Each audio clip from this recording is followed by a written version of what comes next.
coronavirus la ñuy waxtaanee naka la ñuy def ba xam comprendre ko waaye it fexe ba Sénégal mucc ci ndax ñi ngi naan Chine waaye commencé na law ci àddina bi bu ñu demee France am na cas déclaré bu ñu demee Italie am na ay cas déclaré boo demee Philippines am na cas déclaré Indonésie Singapour jégalu Indonésie non Singapour laa mujj dégg ak yeneen i dëkk. ñun nag yàlla def na am nañ fukk ak ñett doomu Sénégal yu des Wuhan ci épicentre bi maanaam fa feebar bi feeñee fa mu soqee ko ñu leen di nemmeeku di leen massawu ak di ñaan yàlla musal leen si ngir waxtaanee loolu nag directeur prévention ci ministère de la santé su dee damay wolofal fàggu defe naa ci ministère ba yow yaa ko yor docteur Mamadou Ndiaye ñi ngi lay nuyu. maa ngi leen di fay. Abdoulaye Der di nuyu ñëpp ñi nekk ci plateau bi. leen féliciter aussi ci seen plateau bi nga xam ne Sénégal bi yëpp moo koy seetaan. jërëjëf ak bi yëpp mën nañ ko wax. jërëjëf alors docteur li ñu lay njëkk laaj rek mooy coronavirus boobu bu ñu defee bilan léegi nii su ma juumul ñu ngi ci 1367 ñoo xam ni faatu nañ ci 63000 cas déclarés aussi ca Chine ba nga xam ni fa la feeñee Sénégal. nu mu war a def ba mucc ci musiba googu. jërëjëf d'abord chiffres yi moom day changé rek. 1381 cas. su la neexee ñu ne mooy chiffre officiel yu. voilà ci 67 la mu voilà yokkuwaat donc day varier loolu moom jarul ñu ci kii. te aussi mun nañu wax ne que 25 pays maanaam Chine ak 24 pays la woon. mais mun nañu wax ne que 25 pays sax am nañ ko léegi 26 pays mun na peut-être information bi reste à vérifier. journalistes yi ñoo gën a xarañ ci information. mais ban 25e li ma am information Afrique Égypte on me dit que selon l'information reste à confirmer. que am nañu benn cas bu ñu identifié. reste à savoir fan la jóge ak leneen. mais Sénégal nag fii moom ba léegi. Sénégal non. Sénégal amuñu benn cas. en tout cas ñu ngi koy surveiller nag. peut-être que dinañ ci ñëwaat. mais mucc ci moom. nga baal ma ñett yi ñuy dégg Thiès. non loolu du noonu. du loolu exactement li am Sénégal ñun ci ay pexe yi nga xam ne dañ koo lal. mooy ko coronavirus nee nga naka la ñuy def ba mucc. puisque feebar bi fi mu soxeeku mooy Chine. oui réew moomu jël na ay mesures déjà. li ñu war a njëkk a def mooy que ñun naka la ñuy def ba xàmmee feebar bi d'abord. mooy agent de santé ñu mun koo xàmmee. mais aussi ñu jéem a seet ndax mun nañu fatt porte d'entrée yi mooy maanaam buntu yi ñu taxaw ci buntu yi pour jéem a kar feebar bi jafe na mais loolu la ñu jéem a def pour l'instant mooy porte d'entrée aérienne maritime ak terrestre mooy aéroport port terre bi moom fu nekk la nit ñi di jóge yaa xam ne ay chinois lañ yaa xam ne ay sénégalais lañ mais li ci ëpp solo mooy soo defee loolu mais aussi nga mu mel ni feebar bi su ñëwee fii yow mun nga ko dékku mooy la ma nga jéem a def structure sanitaire yi nga jéem a leen a def à niveau mooy maanaam dafa mel ni rek criminel bu am ci dëkk wala mu def jéeya Ndakaaru wala feneen nga jël portrait robot bi maanaam photo bi nga yónnee ko ci commissariat yëpp nga xam ne saa bu fa duggee ñu xàmmee ko agent de santé yi yónnee nañ leen photo feebar bi maanaam naka lay anamu ak aussi dina am nag ay li nga xam ne interrogatoire bi nga xam ne soo ko defee nga saytu nit ki pour l'instant mun nañu wax ne que nit ki moom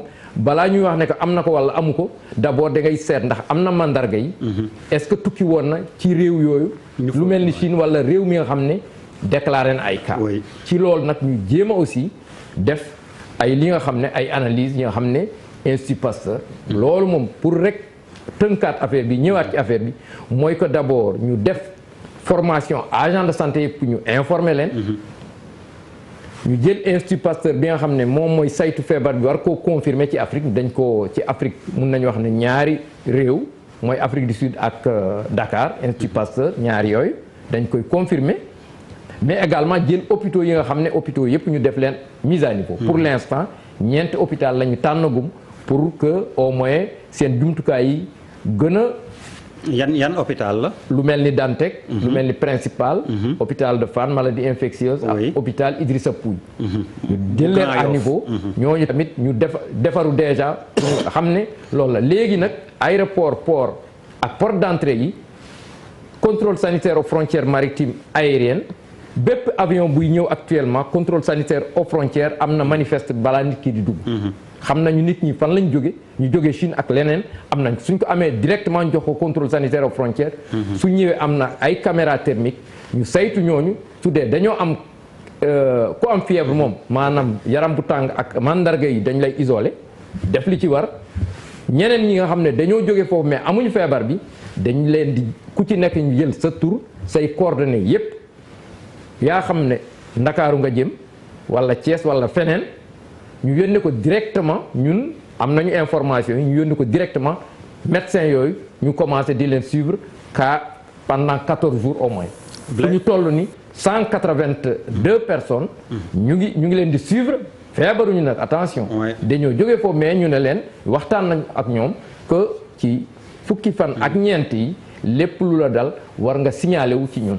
te aussi dañ lay téléphoner bés bu nekk seet ndax yëgoo dara ci sa yaram. jarul nag ñuy tiit parce que feebaruñu mais dañuy wax ne rek dañ koy saytu. xam nga docteur jamono réseaux sociaux lañ nekk dafa am solo man dégg naa ci làmmiñu le médecin chef région Thiès El Hadj Malick Ndiaye. il a bien expliqué mais xëy na ci mbind mi la ñenn ñi juum ndax dañ ci réseaux sociaux yi dafa am ñu nekk diagnostiqué. xam nga bu boobaa leneen la moo tax ma laaj la loolu pour mu leer rek mais man médecin district médecin région bi déggal naa ko sam bopp li mu wax ak loolu effectivement wute na alors docteur Ngok su amee laaj yuñ ko war a jébbal en fait man damay kii waat li ma daanee sànq sa waay bañ ko parfois boo sësee da ngay dellu si yàlla. waaw kan moo bañ lan. boo sësee da ngay dellu si yàlla. mais bul ne bañ ñoo tam Papis. non pas bañ genre bon si c'est opposé à. xam nga dañuy priorité Wuhan. ñi ñuy waxtaanee kenn ci ñoom a ngi nii. nañ dem nettali ci làmmiñu boromam ñu dem ba Chine. Cheikh Mbacké Amar maa ngi lay nuyu. salaamaaleykum. waaleykum salaam rahmatulah. ñi ngi lay nuyu di la ziar. waaw maa ngi leen di ziar di delloo ziar ñëpp. yaa ngi en direct ci jàkkaarloo waaw. maa ngi jël nuyoo di ko jëbbal Sénégalais yëpp. di jël nuyoo bi di ko tàmbalee ci kilifa diine ak kilifa aada yëpp. di ñaan si di waxtaan yàgg si déwén. bëggoon a ñëw rek ci feebar bi nii ak suñu situation bi ñu nekkee fii. di rappeler rek ni feebar bi feeñ na fi depuis janvier. mais dund nañu moom ba ci 23 janvier ci lañ ñu doog a mettre en quarantaine. mettre en quarantaine bi nag boo ko dee dégg mooy dañoo tëj dëkk bi ñu nekkoon ci biir mënatuñoo génn ñu nekkoon ci biir mënatuñoo dugg. ci lañ jël moyen de transport yi maanaam lépp lu jëm ci oto commerce bi lépp ñu tëj ko ngir mën a contenir maladie bi ndax maladie bi li ci gën a garaaw mooy contamination bi mooy dafa gaaw. ñun Sénégal yi nekk fii tamit loolu bi mu amee contacté nañ suñu autorités yi yoo war a yëg ñu tàmbale ko suñu ambassadeur bi nekk fii. bi ñu ko contacté tamit moom def na ci li mu man du jóg ci ba léegi nii di ñu nemmeeku di laaj lu ñu manqué ak lu ñu mënul te moom tamit jotali la ko autorités yi nga xam ne ñoo nekk réew ma tàmbalee ko ci directeur des Sénégal de l'extérieur ak ministre des affaires étrangères. ci loolu tamit ñun tamit ñoom tamit doon nañ jokkoo ak ñun di ñu laaj lan lañ bëgg. ñun leen li ñu bëgg mooy bu ñu mënee jëlee ci dëkk bi yóbbu ñu ci dëkk boo xam ne moo ëpp sécurité. ba lii jóge fi ñu indiwaat ñu wala ñu yóbbu ñu Sénégal ba mbir yi sottiwaat ñu ñëwaat ndax gis nañu suñu moroom yi naataangoor di ko def. ci loolu ñun ñoom tamit ñu ngi dox ci loolu. doon nañ jokkoo ak monsieur Sarr Moïse Sarr doon nañ jokkoo ak monsieur Amadou François Faye doon nañ jokkoo ak moom ñoom ñëpp ñu ngi doon dalal suñu xel ci loolu. ba parents yi tamit daal di dugg ci ñoom tamit loolu dem nañ ba gis ñetti ministres yëpp muy ministre de la santé. ministre d'État Moïse Sarr ak ministre des affaires étrangères. su ñu demee tamit benn question rek lañ leen tegaloon muy à quand et comment pour le rapatriement maanaam kañ ak ci nan la ñuy mën a rapatrier. ndax suñu parents yi tamit avant ñoo dem bind nañ benn lettre ouverte jox ko président ñu bind tamit beneen lettre jox ko presse te bi ñuy dem tamit defoon nañ début ci ay société privée xool ba xam nan lañ mën a def ba rapatrier ñu laaj nañ ay docteurs yoo xam ne wax nañ leen ni am nañ 15 chambres yu ñu mën a accueillir te ñun 13 lañ. ba 14 tey jii sax. ci loolu tamit ministre waxtaan ak ñoom te ndax ministère des affaires étrangères am na ay information yoo xam ne dañ ko jëlee ci gouvernement bi ñu wax leen ni dañoo dugg ci phase boo xam ne nii phase la boo xam ne bu crucial la boo xam ne ni dañoo war a jël nit ñi nga xam ne dañoo infecté ak ñi nga xam ne dañoo supposé infecté ñu séparé leen maanaam xaaj leen. ci phase boobu nag mooy phase bi nga xam ne mooy bataille bi ñu ci bi nga xam ne ñoom jàpp nañ ni bu rombee dinañ mën a maîtriser feebar bi. ci loolu nag ñun ci instant boobu noonu rapatriement mun da nekk ci jamono ji xanaa jamono ji bu weesoo phase bi bu wujjee war nañoo mën a rapatrier mais ci phase bi moom rapatriement mënul nekk. ci gàttal daal mooy ministre yooyu yëpp kenn ñoom ñëpp exclure ñu rapatriement waaye dañ ne rapatriement bi ci ban jamono lay nekk. ndax xaalis bi ci la waaye tamit dafa am ay moment ak yeneen yoo xam ne danañ maîtriser wuñ ko loolu tamit bàyyi nañ ko suñu parents bi jógee tamit ñoom tamit dem nañ ci ambassadeur bi nga xam ne moo nekk Sénégal ambassadeur chinois wax nañ ko situation yi ni ko ñun dañoo bëgg Sénégal yi nekk foofu ngeen defal leen assistance boo xam ne nii dinañ mën a dund ci jàmm ndax dëkk boo xam ne dafa am pénurie ñu am ay soins yoo xam ne xaw a spécial la moom tamit nangul na leen ko nee na leen dina ci def ndax pas plus tard hier ci étudiant bu nekk fii rek am na ko la woo xool ba xam ci loo nekk nee nañ ko tamit mais ambassadeur bi tamit wax na leen di leen chaque ay fan yu jot ñu ñëw foofu xool suivi ñu def compte rendu bi ministre d'État tamit def na benn service psychosocial pour jéem a woo étudiants yi dalal seen xel yooyu yëpp daal foofu daal lañ tollagul ci maladie bi. dañ tamit di bëggoon a passé benn message ci sénégalais yi. ayca bismillah vraiment ñun ñi toog fii daal vraiment ñu ngi gis sénégalais yi ñu ko méttit loo ni ñu ko yëgee. ñii di ci def seen ñàkk ñii di ci def seen xalaat ñii di ñu sànni ay ñaan loolu lépp daal ñu ngi ko yëg te di dalal xel yi nag ñu ngi ci jàmm kenn feebaru ci kenn amu ci lu koy metti te condition bi ñu dund fii tamit suñuy moroom lañ koy dundal chinois yi tamit noonu lañ koy dundal fii amul benn discrimination bu fi am. loolu daal lañ bëggoon a dalal xel yi képp nag muy bàyyi di maam di mag di rak di nijaay képp lépp loo yéene rek ak xalaat bu rafet ñaan boo ñu jëm si ñun ak métti lu boo ko métti rek vraiment ñu ngi leen ciy jaajëfal bu baax. ndax situation bi xam naa ni ñun ñi métti na ci ñun waaye ñun ñoo war a gën a dalal seen xel. te ñaan Sénégal mucc ci Sénégal am jàmm feebar bi suñu borom indi woon. ñun daal nangu nañu dogal la balaa nga ko wàcc na suñu borom bi indi woon yàlla na ko yóbbuwaat jàmm salaam. lépp li amiin loolu daal lañ amoon kàddu yoo xam ne bëggoon nañu ko jëlee sànni dañ gën a dalal xel yi daal. jërëjëf Cheikh Mbacké Amar ñi ngi lay nuyu di la ñaanal donc ñaanal sénégalais yi yëpp waaye di ñaanal ñëpp ñi nga xam ne ñi ngi yeewoo Wuhan di yeewoo Chine di yeewoo ci àddina bi yàlla musal leen ci feebar boobu Papis Diaw ci la ñu toll woon. waaw wax na lu am solo. waaw lu am solo et puis il a bien vraiment parlé. waaw ñi ngi leen di encourager vraiment suñu xel suñu xalaat suñu xol mi ngi fa dañuy jokkoo tout le temps. régulièrement mais vraiment. il a un discours très responsable. Exactement. Très responsable, mesuré et très cohérent ñuy ñaan vraiment en tant que Sénégalais en tant qu'être humain. lii gaaw a jeex quoi man mais dama amoon benn question au docteur. sànq rek maa ngi xool ci édition yi parce que partout dans le monde c'est le problème pour tous les États du monde dëkk yi par exemple kaw France bu tey bi dañu leen mettre en quarantaine ñuy jógee yeneen dëkk ñëw ñu soupçonné leen par exemple ils ont été mis en quarantaine pendant 15 jours tey lañ leen doon libéré ñu dem seen kër bu ñu amee certitude que ne ñi dara jotu leen. dama dégg léegi nga ne am nañu 180 personnes. 182 personnes yi ñuy suivre. mais au téléphone on les appelle. Là, j'ai pas compris et j'ai peur, docteur. Non, c'est... Comment ça se passe? Expliquez parce que... D'accord. On doit les mettre en quarantaine. Et ils sont chez eux, on les appelle au téléphone. C'est quoi la différence? Non, c'est d'abord, ñun dañu ne képp ku fa jóge d'abord zone yu nekk épidémie foofu kenn du fa jóge Chine dañoo def quarantaine mesure yi nga xam ne mesure yu draconienne. docteur nga baal ma. pour ba léegi rek mu gën a leer. par exemple Pékin. waaw est-ce que nit mën na jógee Pékin. oui ñëw Dakar. ah oui. mën na jóge. non d'accord. mais Chine la. Chine la. fa la maladie bi. voilà mais épicentre bi mooy Wuhan. exactement mooy Wuhan foofu la ñu mënul jógee génnee fa. quarantaine. waaw dem feneen. mais feneen nit mun na fa jóge ñëw mais nag ñun dañoo def mesure supplémentaire. mooy maanaam képp ku fa jógee rek ñun ñoo jël suñu initiative bopp. Sénégal moo jëlal boppam initiative réew mu nekk ak say mesure bopp. mais ñun dañoo jël suñuy mesure ñu ne képp ku fa jógee rek dañuy jël sa adresse. ku jóge Chine. ku jóge Chine rek dañuy jël sa adresse bu ñu jëlee sa adresse expliquer la nag yow feebaro parce que ay commerçant yu dem wala nangam feebaro dara jotu la. je veux dire docteur par la question est-ce que loolu. waaw ça peut régler le problème est-ce que mën na empêcher qu'il y ait un cas par exemple wala mu koy détecter rapidement. waaw ça permet de détecter un cas rapidement ça permet. parce que nit ki su dee am na ko du feebar immédiatement maanaam su feebaree tamit je veux dire que immédiatement dañ koy détecter parce que déjà ñëw na ne man dama nekkoon Chine dama ñëw depuis démb damay sëxët sama yaram dafa tàng wala nangam immédiatement dañ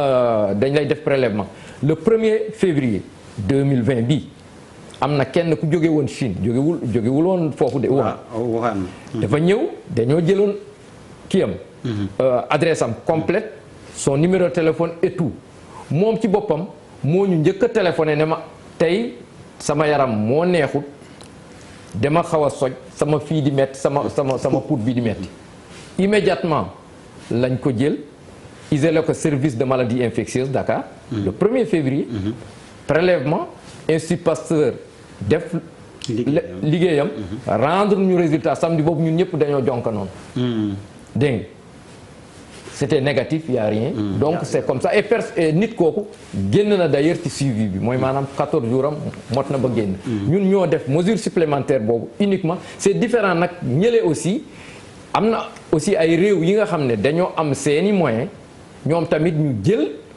dem jëli peut-être ay des gens mais bi ñëwee def leen en quarantaine ñoom ils ont pris cette responsabilité aussi ñoom ñoo ko defee noonu bon mais peut-être mun naa wax ne qu'il n'était pas tenu techniquement mun naa wax ne qu'il n'était pas tenu de les mettre en quarantaine parce que amuñu peut-être des raisons suffisantes mais puisque feebar bi dañ koo ragal dafa d'abord il est nouveau parce que soo disee le nouveau coronavirus dafa mos a am dafa amoon toujours mais bi il est nouveau xamaguñ ko bu baax moo taxit mesure boo ci jël rek supplémentaire du doy loo ci jël rek doyul beneen kii mooy propagation bi waaw parce que gis nañ OMS def na si ay mu ngi koy suivre de façon quotidienne mu ngi wax ay 60% de probabilité de propension au niveau mondial 60%.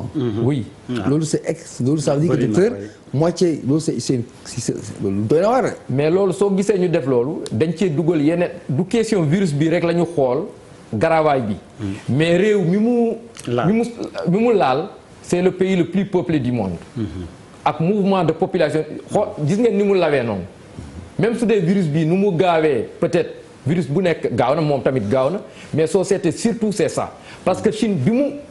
mun nañu wax ne que bi fait parce que le 12 décembre lañ ko commencé nemmeeku le 7 lañ ko déclaré.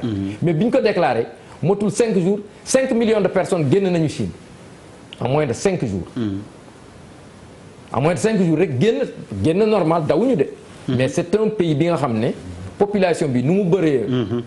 tellement le mouvement normal peut-être Sénégal peut-être mouvement normal peut-être 50 ou 20 30 ou 40 ñooy génn. mais ñoom en moins de 3 jours. 5 millions de personnes génn nañu réew mi voyez que donc ça veut dire que c'est surtout ça il y a d'abord que le virus là il est virulent maanaam dafa garaaw maanaam dafa bees ni muy lawee dafa gaaw te aussi population bi mu laal dafa bëri. mais seulement aussi mun nañu wax ne que Chine aussi c'est un pays puissant c'est une puissance. parce que su doon peut-être su déclaré woon ci beneen pays xëy na. dina gën a garaaw. du xëy na kay. te aussi c'est sûr. virus bi aussi am na létalité mooy maanaam li muy faagaagal dafa bëri parce que 10 ba 50%. mun nañu wax ne que maanaam ci su dalee ay nit mun nañu wax ne que téeméer nit yu mu daal mun nañu wax ne que 10 ba 50 ba xaaj bi sax mun nañu faatu ci feebar kon nag feebar bi virus bi am na gravité. am na gravité te xamaguñ ko bu baax. parce que am na ay virus bi nga xam ne xam nañ leen bu baax. peut-être que même su dee amaguñu garab yi xam nañ leen lu mel ni Ebola et cetera peut-être des na amaguñu vaccin mais xam nañ am nay feebar yi nga xam ne amuñu vaccin wala naan mais xam nañu virus bi natt ko xam nu muy propager et tout ça mais bii des na ba léegi sur les informations concernant. mais docteur je vais faire une digression peut-être Ebola ak coronavirus ba moo gën a graaw. bon peut-être que société mortalité par exemple société actuellement. parce que société rek ci létalité bi. Ebola. Coronavirus. n'a même pas fait 3% de mortalité. oui. motul 3% mais société seeni maanaam seeni dund. moo wute. Ebola am na plus de depuis près de 50 ans presque. Société actuellement près de ça mu ngi am mais Ebola ça peut aller jusqu'à 70% ou 90% de mortalité ou de létalité du moins mais bii on peut dire que bi mu commencé nekk liir mel ni bés bu demee ba jaaw ça va poser problème donc pour l'instant il est contenu dans une létalité quand même qui en fait soo ko xoolee rek parce que moins de 3% dee moom benn nit rek ëpp na mais moins de 3% mun nañu wax ne que pour l'instant xeex bi moom am na entre 1 et 2 voilà Charles oui waaw peut-être revenir sur Amar man Amar dafa ma impressionné quoi te il faut vraiment dire les choses man soldat laa gis héros il y a très sénégalais yoo xamante ne ñu ngi fële Chine waaw Cheikh Mbacké ce sont des héros et ils nous représentent dignement dans la difficulté ak boo xamee c'est le stress des parents ñoom fu ñu toll nii muy def lii mooy ñuy jox espoir que nous avons des enfants yoo xamante ne toll nañu si moment quelle que soit la difficulté ils savent dépasser ça te loolu ñuy xaar si ñoom que ñu nekk aussi en bonne santé et vous êtes des héros c'est incroyable vous avez touché aujourd'hui le cœur des Sénégalais et ça c'est impressionnant man defe naa léegi le dispositif boo xamante ne je fais confiance man damay confiance pourquoi parce que Ebola ñëw na fii Ebola pour man moo gën a graaw fuuf coronavirus Ebola lu mu def comme malheur dans les il y a 4 ans defe naa ou il y a 3 ans fii lañ félicité defe naa docteur Eva Marie Coll pour avoir réglé un problème d'Ebola boo xamante ne xëy na après nous n'avons pas su maanaam créer benn communication mondiale bu doy waar pour bon au monde que ñun def nañ loo xamante ne ñeneen def nañ ñun dem nañ ko donc j'ai totalement confiance ci suñu dispositif suñu problème rek mooy que je pense que Sénégal amul moyen effectivement et peut-être c'est là que war nañ commencer di gën a mën a anticiper si lu bëri yoo xamante ne moom mooy ñëw avec les changements climatiques et ay nouvelles données yoo xamante ne mën na changer ak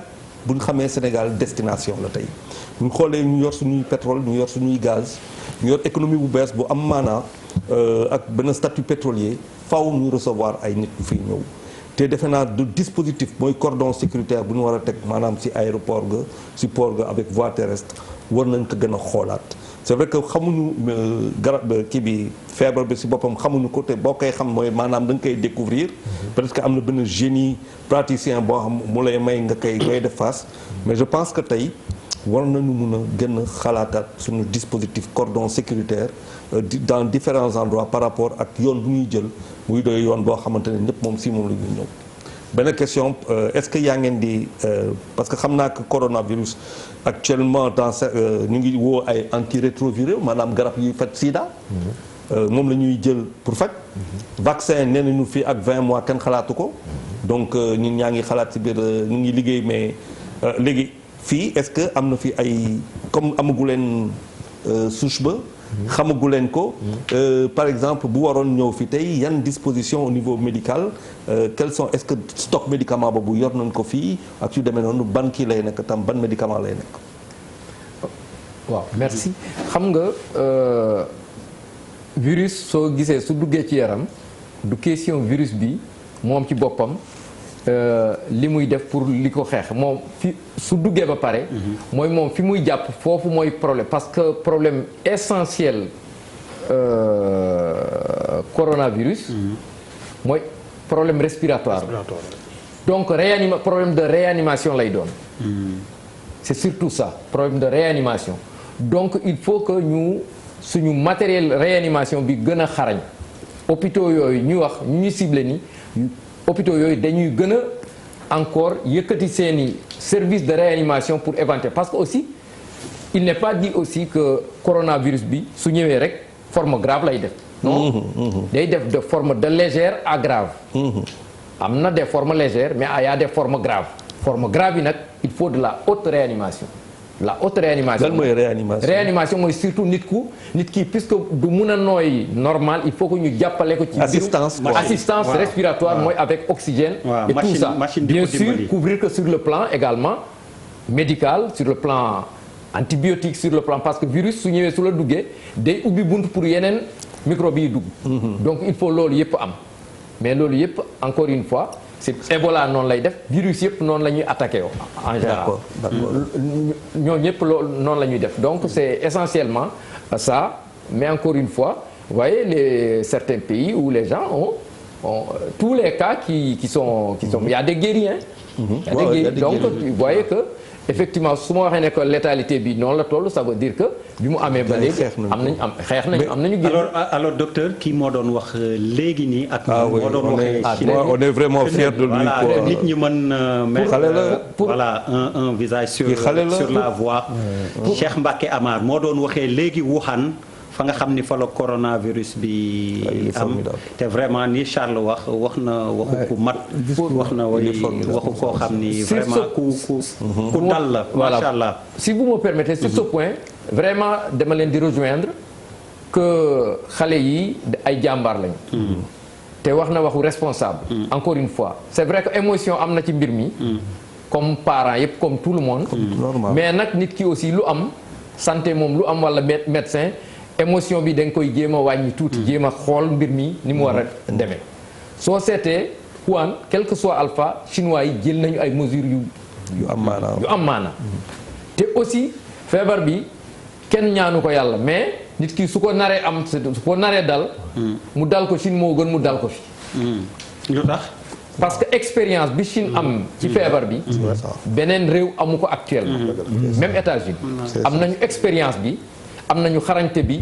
et cetera te jël nañu ay mesures yi nga xam ne aussi beneen pays mënu ko jël ay drone de suivre ay nit ne nit ki kenn du génn Amérique mënu ko keneen mais comme on dit ce sont des pays aussi qu'on sait c'est des pays totalitaires le plus souvent maa ngi jéggalu ci kàddu bi ñoom suñu waxee nii la keneen du ko jéggi donc mesures yu ñu jël mun nañu wax ne que am na solo lool te mun nañ ci génn te aussi nangu nañu leen aussi soo gisee ñu déclarer que urgence sanitaire de portée internationale ça veut dire que nangu nañu experts internationaux ak OMS dugal ci seen loxo ñu dugalante pour que affaire bi gën a yem ci loxo donc mun nañu wax ne que mesures yi am na il faut être optimiste te aussi même ministère de la santé jël na ay mesures ñii cellule psychosociale bi ñu doon wax sànq ñoo déggee ministère de la santé moo ko teg am na actuellement comité de gestion des épidémies bi ñu teg ministère de la santé le ministre de la santé monsieur Abdoulaye Diouf Sarr moo ko teg am na ay commission yëpp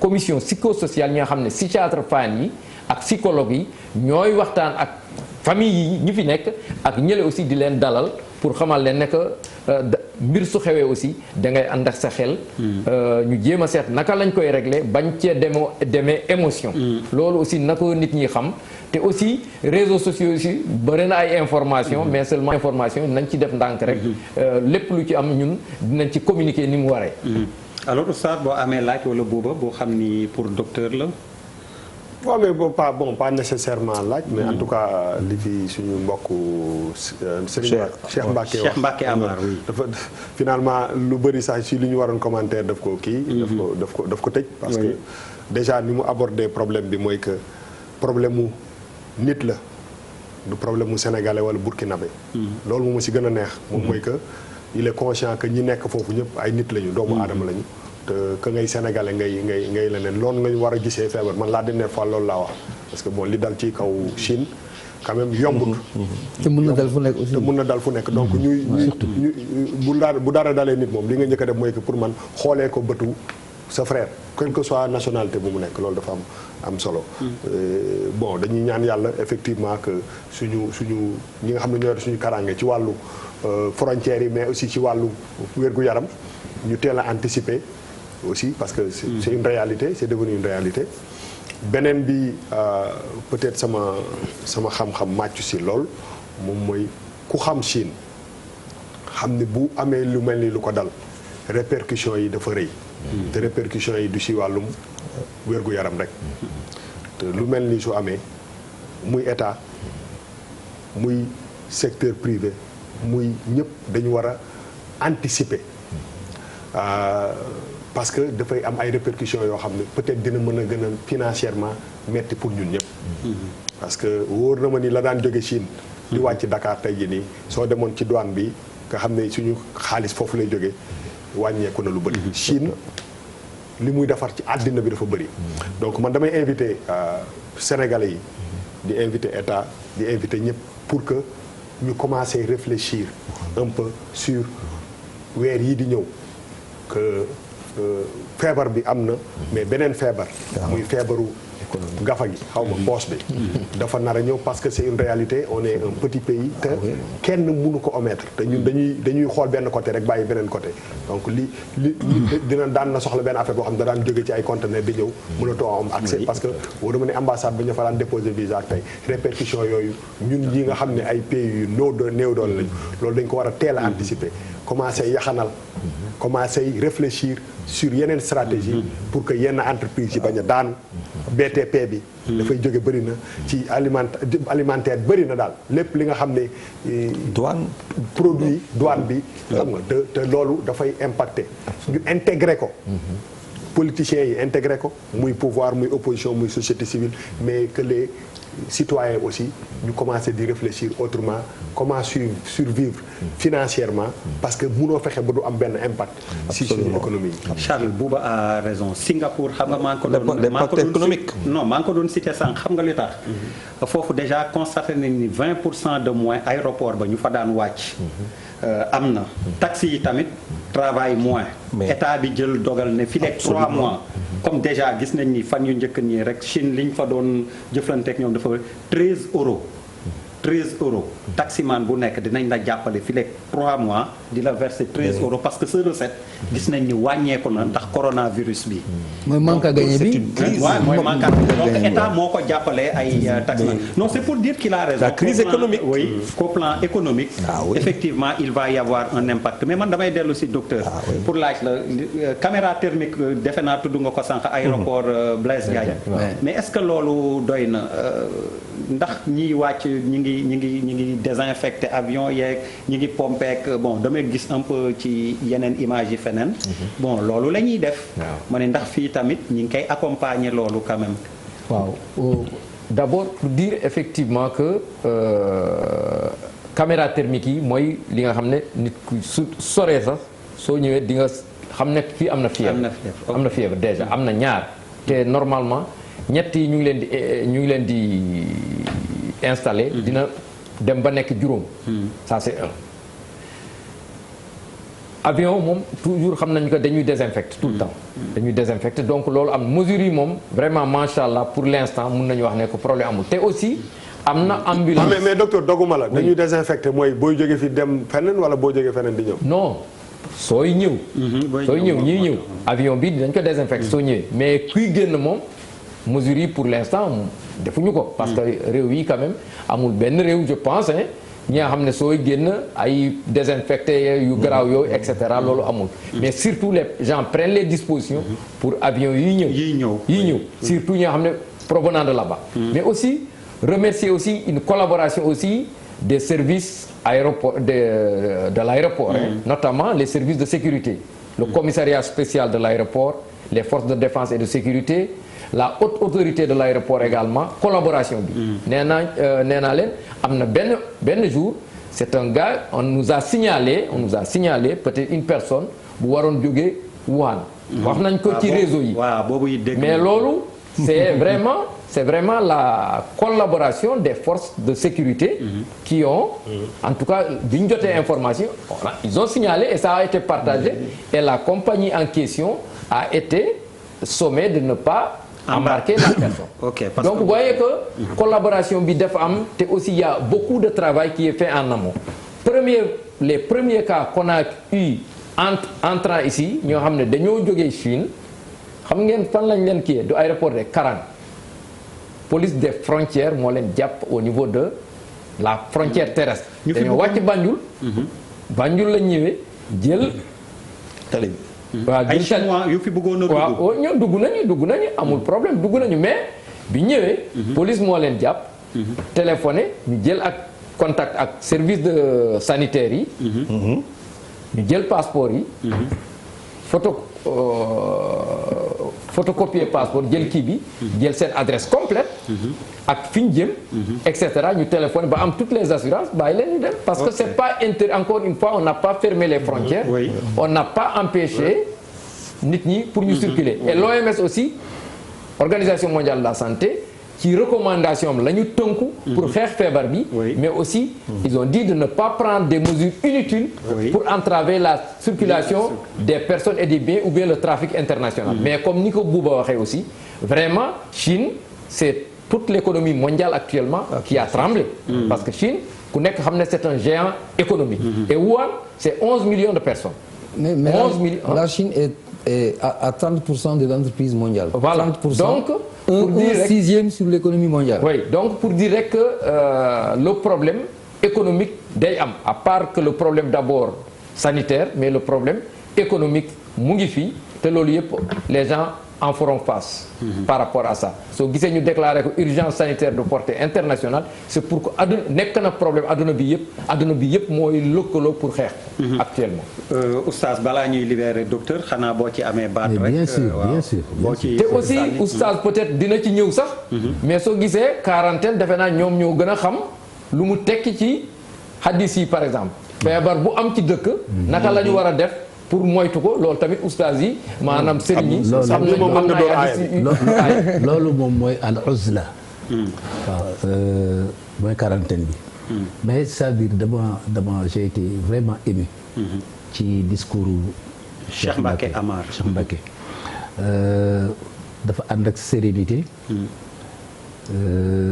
pondération ba pare aussi il a été très explicite maanaam yóbbuwul fitu Sénégal yi kii waxam bi dafa am lu bari lu mu def man ci man bokk parce que dégg yàgg nañ ko dégg affaire bi ni mu demee mais waxam tey jii dalal bi mu dalal sama xel mooy ñoom fi ñu nekk ñoo ngi ci condition yu baax n'est-ce pas boobu loolu la wax oui loolu la wax oui bëgg nañu ñaanal leen aussi yàlla baax na nee na bu ñu mënul ñëw waaye bu ñu mënul ñëw it ñu wutal leen beneen dëkk foofu bu dul waan ñu nekk waaw il a dit n'est-ce pas waaw voilà loolu yëpp mën na am c'est facultatif comme mën na bañ a am li am solo mooy réew mi fii Sénégal li leen war ci wàllu kaaraange maanaam faggu moo gën faju te muy seen liggéey nii nga ko expliquer dal na xel aussi